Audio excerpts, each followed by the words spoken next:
I'm excited to introduce this next session. We're going to be hearing from Kara Hill, the Director of Managed and Military Accounts at CPS Energy. She's going to be chatting with Tim Morrow, the President and CEO of the San Antonio Zoological Society. We're going to hear what they did during the winter storm, how they took care of the animals, and how they partnered with CPS. So I will turn it over to you, Kara. Thank you so much, and thanks so much for having us today. You know, my role is really special. My team and I get to work with about 200 or so of our most complex customers and get to partner with them, not just meeting their energy needs, but partner in interesting and innovative ways. And I'm so excited to have Tim Morrow, the President and CEO of the San Antonio Zoo, and one of our partners that we work with often, join us today. So we will go ahead and dive right in.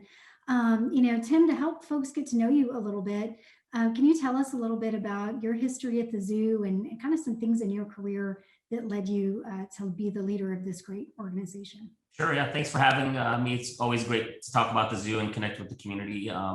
I've been to zoo demo a couple of times. I lived here as a small child in the 70s and visited the zoo as a child. And then as a parent, I've been, coming to the zoo before I became an employee at the zoo. But so this is the zoo of my childhood and the zoo of my heart. So really honored to be working at this zoo and working for the city to make this zoo better.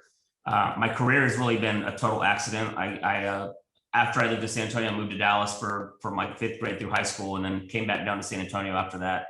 My dad was an FBI agent, so I was going to do law enforcement. I was going to school for criminal justice degrees and ended up working at the theme parks during the summers and just kind of fell in love with the theme park world. I was at Fiesta, Texas for 4 years and then went to SeaWorld San Antonio for 19 years. A couple of those years I spent in Orlando, but again, couldn't get back to San Antonio and Texas fast enough. And then I've been at San Antonio Zoo 6.5 years now as the president and CEO, and just having an amazing time, really reinventing the zoo and reinvigorating everything and connecting with the community. So it's been a great experience. Awesome.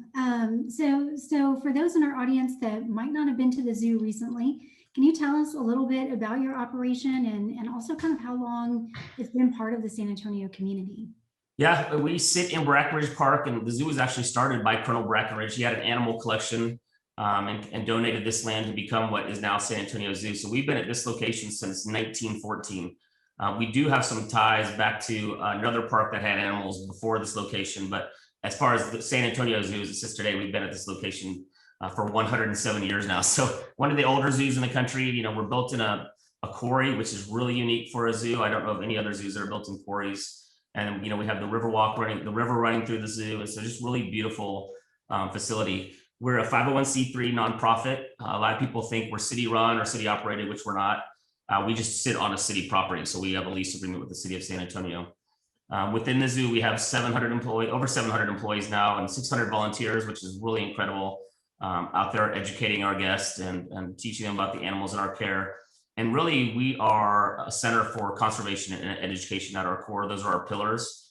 So our conservation reach is global, nearly every continent. We're supporting, leading, or partaking in efforts all over the world. Some of our signature projects at San Antonio Zoo are right here in San Antonio, Edwards Aquifer. We're breeding blind salamanders and doing research and work with aquifer species.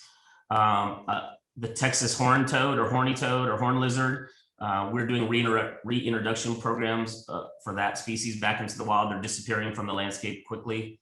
We're doing work across the United States, in Mexico, in Chile, in Peru, in the Gulf of Mexico, Japan, China, you name it. There's San Antonio Zoo staff going to those parts of the world to conserve animals and secure a future for wildlife. So amazing conservation coming out of the San Antonio Zoo that the city can be really proud of and the people of our community can be proud of. And then education, of course, is our second big pillar. We host 1.2 million visitors a year, one of the largest attended zoos in the country. A lot of those are kids, so there's a lot of education happening here. We focus on the zoo being fun, and while they're here, educating them. So we operate nearly 100,000 elementary school field trips come a year. 2020 was, not that year, but we're starting to see school groups again, which is really exciting for us. And then we operate a school, which I'll talk about a little bit later. And we have educational programs, everybody from cradle to cane. We just offer something and experience on educational levels for everybody. So a big focus of what we do here. Well, thank you. You know, I always find it fascinating. You know, I think San Antonio is really a partnership community. And I think it's so awesome to hear how we're partnering well beyond our borders, you know, and taking that elsewhere and bringing that back. So Yeah. really fantastic to hear about all the things that you're doing out in the world. So you did mention a couple of other operations that you work with. What else is under your purview aside from just the zoo itself? Yeah, so within the zoo, there's 9 departments, like any typical business, except we have a fundraising department and a conservation department. It's kind of our what we do as a nonprofit and a conservation organization. But under the Zoological Society, we operate the zoo, which has been here for 107 years. In late 2018, we moved Kitty Park over to the San Antonio Zoo, which originally its location was over here near the zoo, so we're moved early in its days of existence. And it's actually the oldest children's amusement park in the country. And they just lost parking. Broadway's, you know, as you guys know, is getting really busy and exploding. So we worked with Rad Weaver, who was the owner at the time, and brought Kitty Park over here, which is a perfect fit for our demo. And the beauty of Kitty Park now is that the funds that those rides and experiences generate are really feeding our conservation and education efforts. So nice fit for our demographic and for our portfolio. We operate the train inside of Breckenridge Park, which has been there since 1956. So we have 3 trains we run in there. Recently, right before the pandemic, I think 2 weeks before, we opened a Starbucks in the park, which was nice because during the pandemic, when all of our employees, our food service employees were furloughed, that Starbucks became the employee lounge, the employee cafeteria, the employee meeting place. So we operate a Starbucks, a fully licensed Starbucks inside of the park. We operate the Will Smith Zoo School, which is the former Sunshine Cottage. If people are familiar with Sunshine Cottage, or then it was the KIPP Academy. And that is a nature-based preschool. About 240 kids go to school there every year. They learn outdoors in nature. So they are not on iPads or screens or computers. They're learning outside how to be kinder ready and also become resilient and conservation minded. Just a great program happening there that's being emulated all over the world now. And then our Center for Conservation Research that I spoke about a little bit here. You can see if you're driving up 281, you'll see it on the right-hand side when you pass the zoo. We've got we recycled shipping containers into laboratories, and we are breeding and working with species that are endangered all over the United States and world. And our team has had some fantastic breakthroughs with breeding those species that's never been done before. And the one that really hits home here most is the Edwards aquifer species. We're working with those species, and we know if those species start having trouble, we're going to have trouble in San Antonio because of our dependency on that aquifer. And so it's really important work that's happening. But the portfolio of the zoo is very large. Of the society is very large. The zoo is just one part of that portfolio. Excellent. And those endangered species, I know San Antonio is also a big military community, and keeping those endangered species and having habitats for them is actually really important to avoiding encroachment, Yes. in a totally different segment of the economy. So Yes. I really appreciate your efforts there. With such a long history in San Antonio, how is the zoo involved in the community? We've really focused the last 6 or so years since I've gotten here on being a community partner. We're a nonprofit. We depend on the community to donate to us and to help us whenever possible. But we also feel a responsibility, like I think most organizations in San Antonio do, and it's a very collaborative city. And so annually, we donate back into the community over $1 million worth of tickets and experiences through organizations like San Antonio Sports, United Way, churches and schools, and that. So we're actively helping other nonprofits. And then, we do a lot of collaboration with nonprofits in San Antonio, which the pet adoption location across the street during the pandemic, we had them bring some kittens and puppies over and did a video that got like 40 million views to help them really push adoptions. We took animals to the McName Museum just to get some attention back on museums. And, we worked with, we had a lot of food ready for spring break when COVID hit. So we didn't want it to go to waste. We took it down and donated to Haven for Hope so that food could be used. We worked with Tim Duncan and his foundation during COVID to create big zoo baskets to take to our medical personnel at some of the major hospitals here in town. So we had the symphony come out, play music for the animals during COVID while we were closed. And so we just really enjoy being collaborative. And I think as a city, that's kind of how we're wired. And so that's a good fit for the zoo to be in the community beyond our educational outreach that we're doing and those kind of things, just to be out there helping everybody rise up in this community and be stronger. So transitioning a little bit, the session today is really about, innovations and challenges that we faced in the community over the last year, which there's been quite a number of really unprecedented challenges that we've all faced together.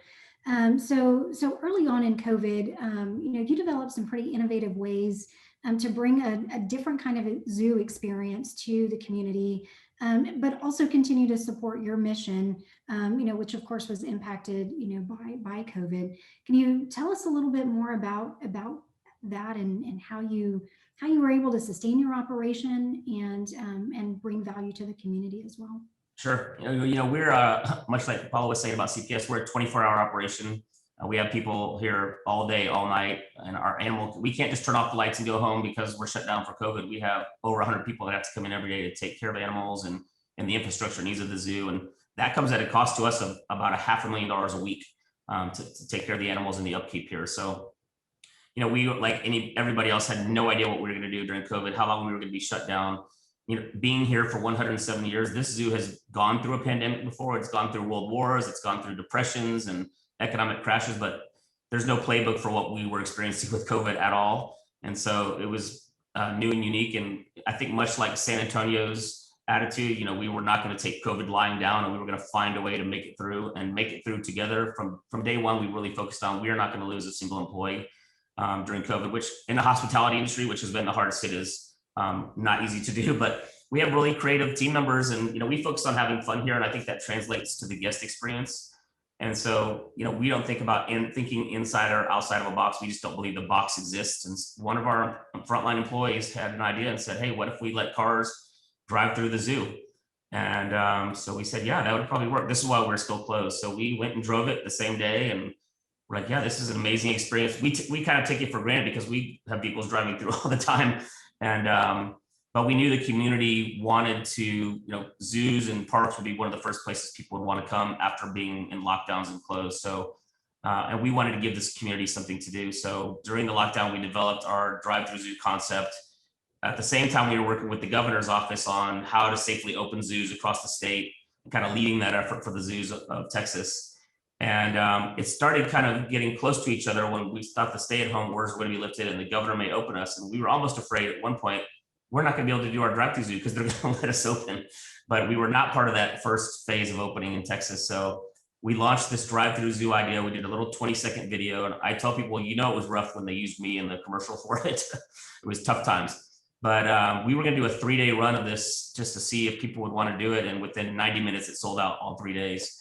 And so we continued that for a solid month after that. And then we were able to reopen, weaved it into our daily operations. So some days was drive-through, some days was walk-through.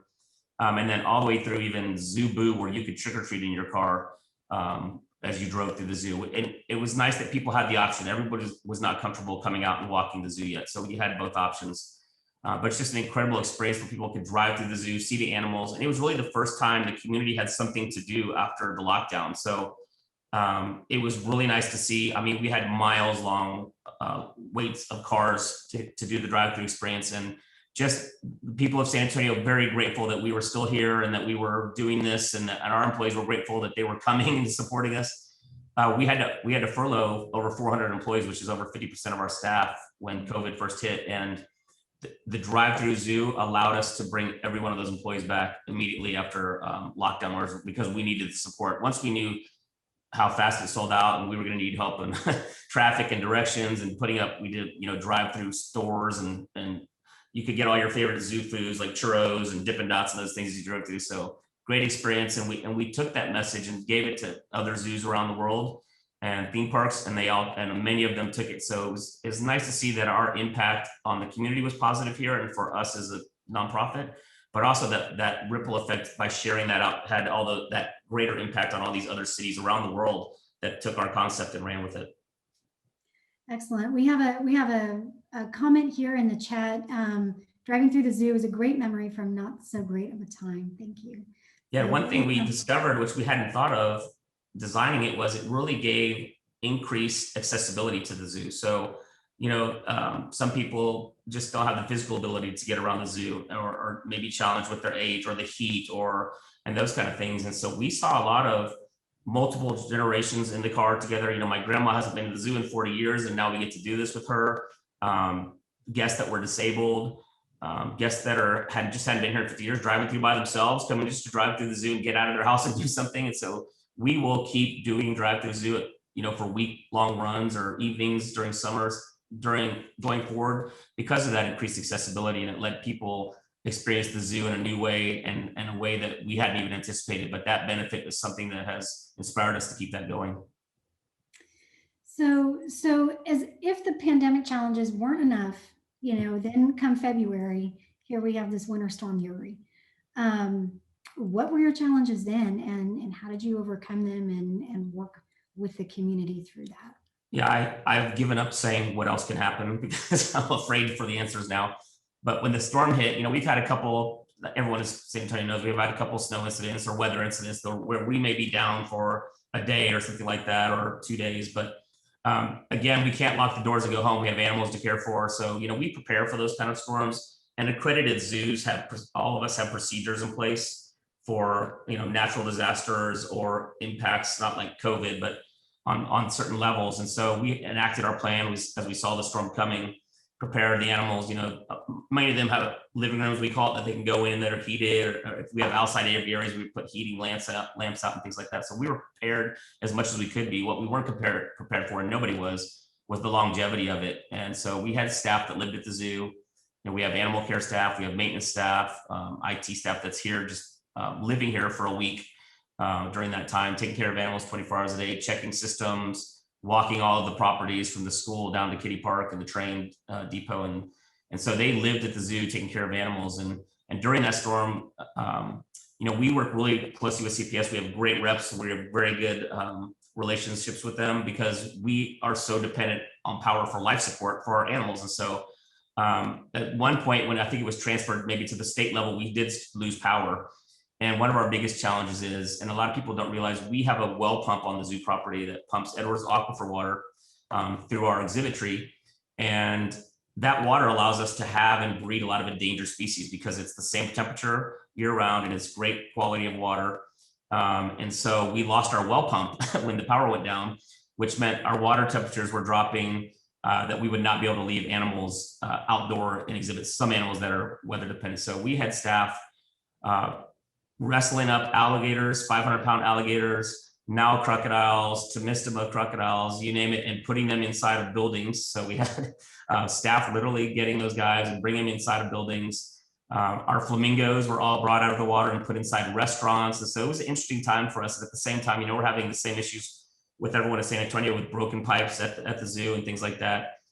And the employees that are here, through COVID closures and through the storm like this, they're having the same issues at their home, but they're so dedicated and passionate and care for these animals so much that they're here at the zoo doing this while they're, putting their home kind of on the back burner to take care of. And so really inspiring to see what the team does and came together during that time to take care of our animals.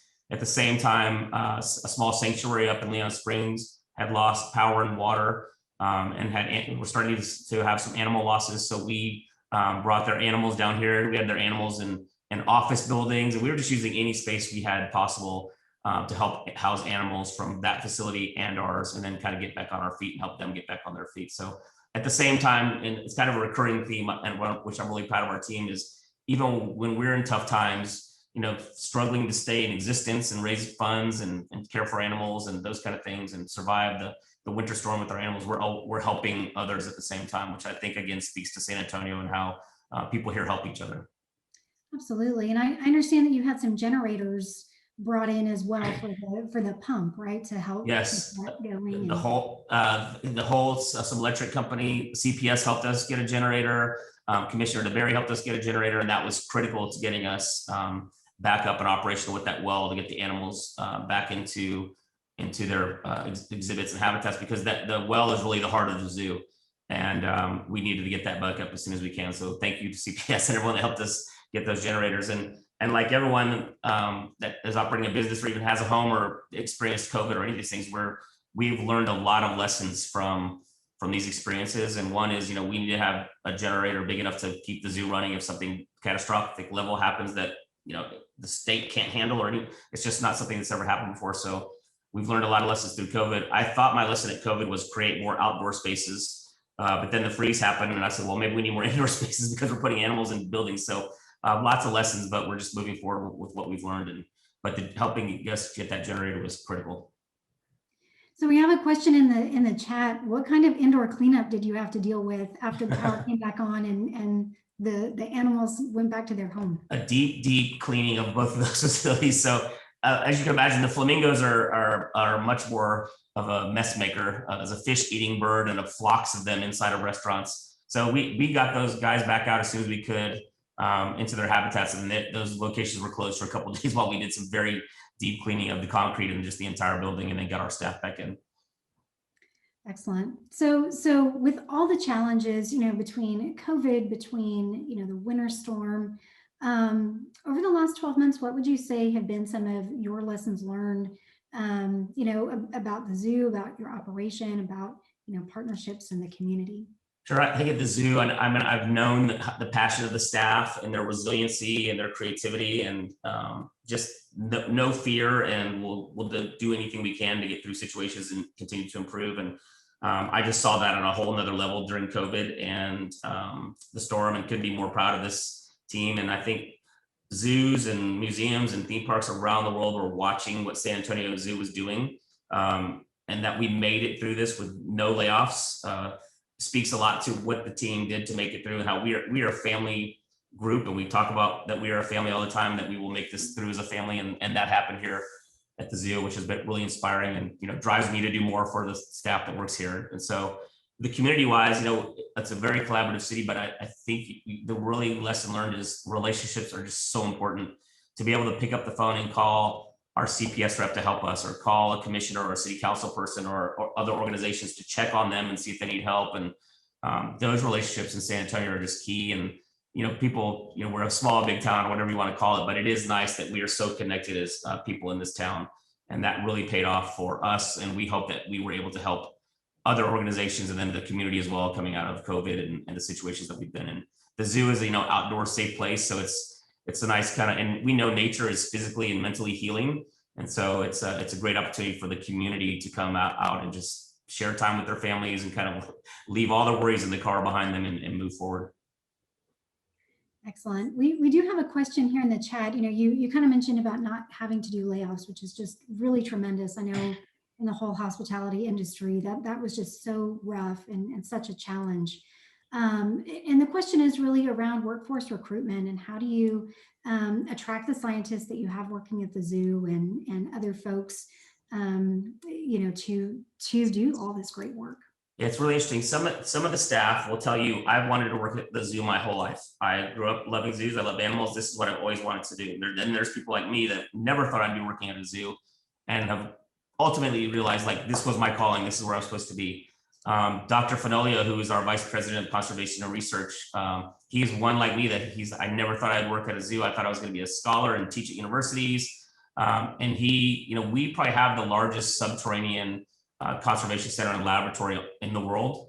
And he's running that, and we're growing that. And so it's just, and he's inspired that the San Antonio Zoo is supportive of working with and saving those species. I mean, all accredited zoos are working to save elephants and giraffes, and the big charismatic species, which really matter because that's what gets people's attention for conservation.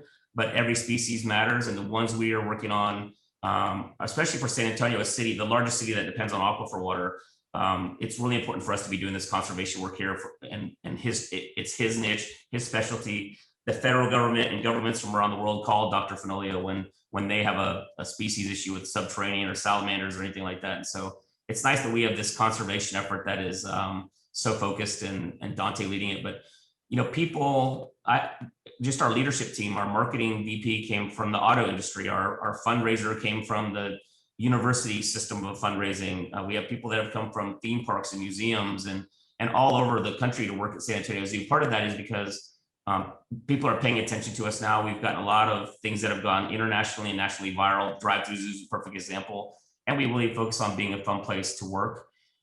This is a lot of people's first job also. So our food service and our merchandise and our front gate and those positions are a lot of times it's 16, 17, 8-year-old kids, first jobs. And so, we're really teaching those kids how to engage with other people without their phone and to work and kind of instill the hospitality in them that San Antonio is known for. And so it's really a mix of the staff that we have here, but when at the end, it all comes down to passion. And we divide our departments into mission enabling and mission delivering.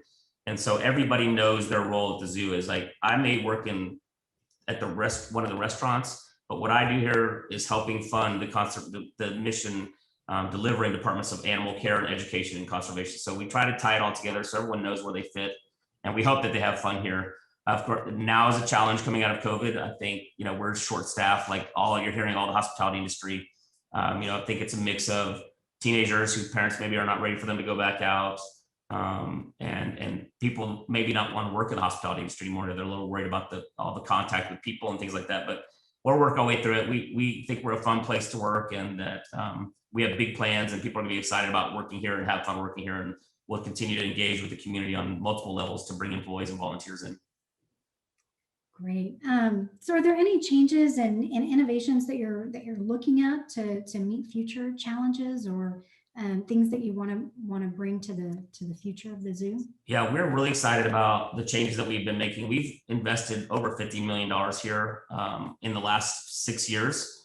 We've expanded habitats, brought great new experiences to the zoo. On the city bond, we are with the help of the city bond. The last bond, we were able to build the zoo parking garage. And if you haven't driven by, drive 281. It's got some of the 3 big giraffes on it right now, and it's going to have these beautiful monarch butterflies and a 96-foot long tiger.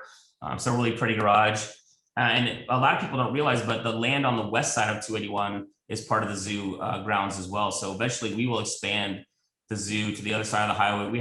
We have big plans, a master plan designed. That's probably $200 to $250 million plan to enact to really grow this zoo and become the best zoo in the country. And of course, we're going to need the help of philanthropists and city and county and the state, whoever can help us put this together to bring this to our children and to our community. It's really exciting times for the zoo. And if you've been paying attention to the last couple of years, we've been adding new habitats, new experiences with zoo lights and Zubu, and we have dinosaurs this summer, and we have dragons on the other side of the highway. So there's always something happening at the zoo, always different experience when you come. We have a jaguar project, a catwalk and expansion underway right now. We're going to relaunch our Kronkowski's Tiny Tot Nature Spot. It's getting a refresh next year. And so there's just constant projects and growth coming here at the zoo. And we're seeing that the community is really wrapping their arms around us and we kind of say falling in love with the zoo all over again. And so being here 107 years, everybody's come to the zoo with mom, dad, grandmas, grandpas. And so we want to be really amazing for the next 107 years and give this community the zoo that it deserves. So in terms of energy and innovation, I understand that you have some solar as well. Is that right?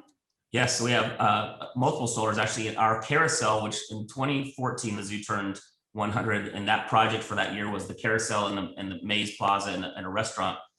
The whole restaurant is covered with solar panels, and that solar panel actually runs the carousel. So really nice story to tell. We're working with CPS on better telling that story to our guests so they understand that.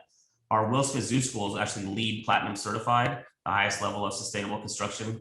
There's 2 preschools on the planet that are LEED Platinum. It's ours and one in Greece. And so we're really proud of that with the Will Smith Zoo School, especially with its mission of teaching kids about the environment and conservation that they're building in their campus as a living, breathing exercise and conservation. And so we're really proud of what we did at that school. The Kronkowski Tiny Tot Nature Spot is gold, LEED gold, and things like that. So that's really a focus of the zoo.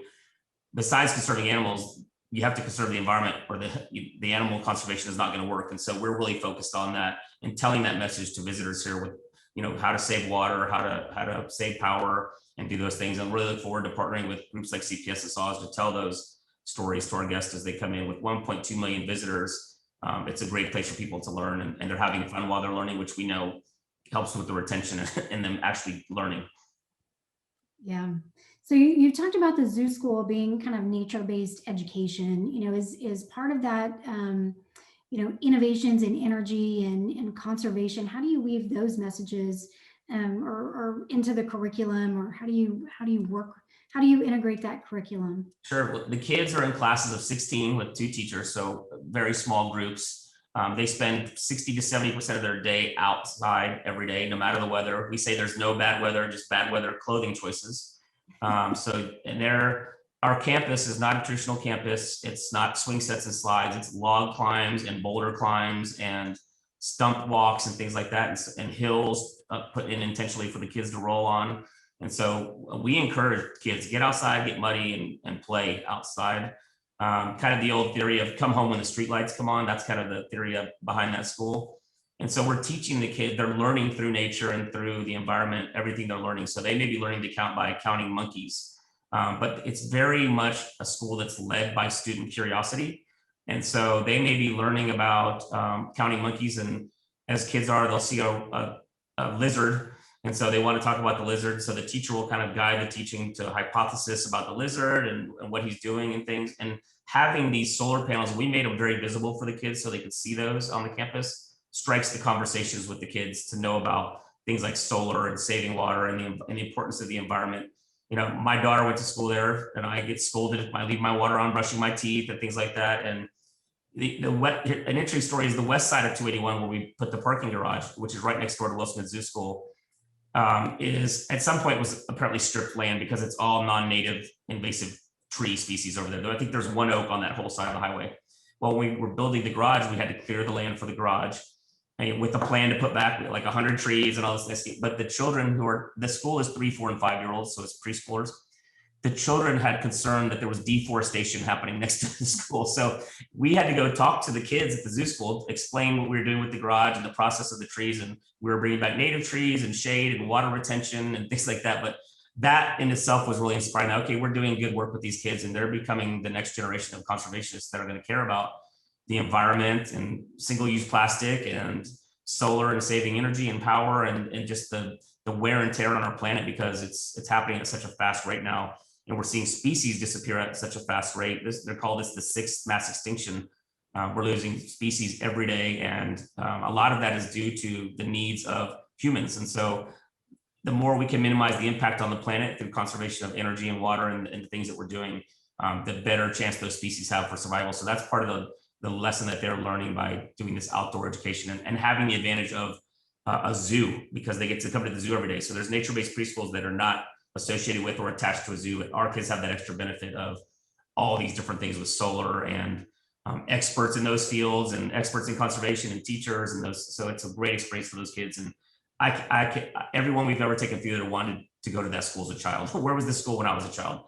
So just a great part of what we're doing. And the biggest thing that the zoo's ever done is that school. So we talk about, at the beginning, I spoke about our pillars of conservation and education. The biggest thing we have ever done at the zoo is a school. So it really speaks to we're putting our money where our mouth is and walking the walk. Well, I think we're nearing the end of our time here today. And it's been so fascinating, you know, for me, and I hope for the rest of the audience too, to learn, you know, how the zoo is really leaning into the future and into innovation. You know, it doesn't always take technology, although, you know, there's going to be some great things in the next panel about technology innovations, but, you know, innovations and partnerships and thinking creatively outside the box, and how, you know, mutually beneficial relationships and projects can work together, you know, for the benefit of different organizations, but also the community as a whole. So before we wrap up, is there anything that you want to leave the audience with in terms of the future and the zoo? Yeah, I think I would just say, you know, San Antonio can be very proud of the zoo and what's happening here and around the world with our staff that are working at the zoo. We know that people in San Antonio love the zoo. We hear it all the time when we're out in the community with our shirts on or our name tags on. And so we want to bring San Antonio the best zoo in the world, and we have that in our master plan. We're just really excited about going forward and bringing that to the community here for the next, you know, in the next 10, 15 years. And so if you haven't been to the zoo in the last few years, you're my favorite person, because I love to see the reaction that people see all the positive changes we've made for the guest experience, for the animals in our care with bigger, more natural habitats. And just it's a whole new zoo, but still respects the history of the zoo that has this beautiful WPA construction with the limestone from our quarry walls, a river with these gorgeous trees. And so it's really fun to be creative at the zoo and do these things with all of our partners. And as we get to that other side of the highway, we'll be working really close with CPS, because there's no infrastructure there yet for us, but we're just really excited to give this big, expansive zoo that's going to be in this community for hundreds of years, and the children will get to learn about animals around the world right here at San Antonio Zoo. Most people don't get the opportunity to go to Africa or Asia or Australia. So we're really educating our community on a daily basis here and having a big impact, we hope. Yes, well, thank you so very much, Tim, for joining us today. We value your partnership and value you as a community member, and look forward to working with you continually. So with that, Jason, I'm going to turn this back over to you.